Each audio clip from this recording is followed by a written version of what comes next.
Mesdames et messieurs, bonsoir. Votre éditorial marque une pause aujourd'hui pour une exigence de clarification, sinon d'explication. Après la diffusion de l'éditorial du 9 janvier courant, nous avons enregistré une lettre du Haut Conseil de la communication, notre instance de régulation, se fondant sur une plainte de l'Ordre national des médecins du Tchad. L'Ordre des médecins qui juge inadmissible, je cite les termes de la lettre du HCC, inadmissible le fait de qualifier les médecins d'ivrognes et d'arnaqueurs. Aussi exige-t-il, je cite toujours la lettre du HCC, exige-t-il des excuses publiques de l'éditorialiste par les mêmes canaux et aux mêmes heures d'écoute.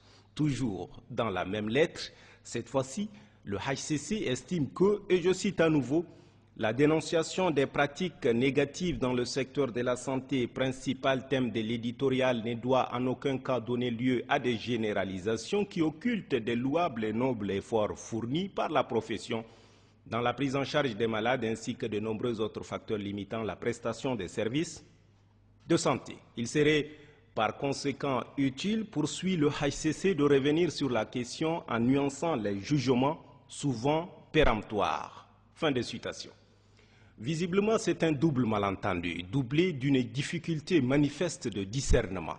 Serment d'ivrogne, c'est dit d'un engagement sur lequel il ne faut pas compter. C'est le lexique qui le dit.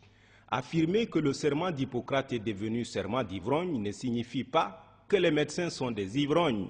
L'expression serment d'ivrogne n'a aucun rapport de cause à effet avec le mot ivrogne dans son sens littéral. Quant à l'arnaque, elle existe, elle est pratiquée par un certain nombre de personnels soignants, comme nous l'avons dit.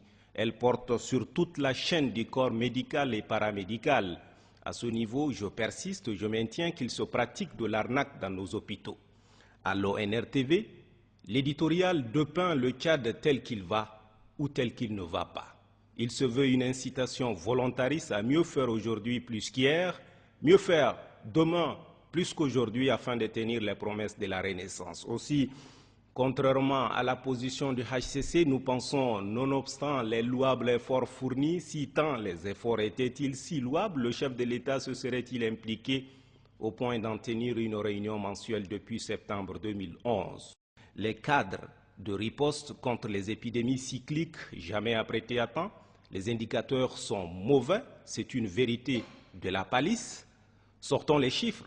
102 décès pour 1000 naissances vivantes, 1200 décès pour 100 000 accouchements, près de 300 cas de polio entre janvier et octobre 2011, alors que le pays a frôlé l'éradication en 2003.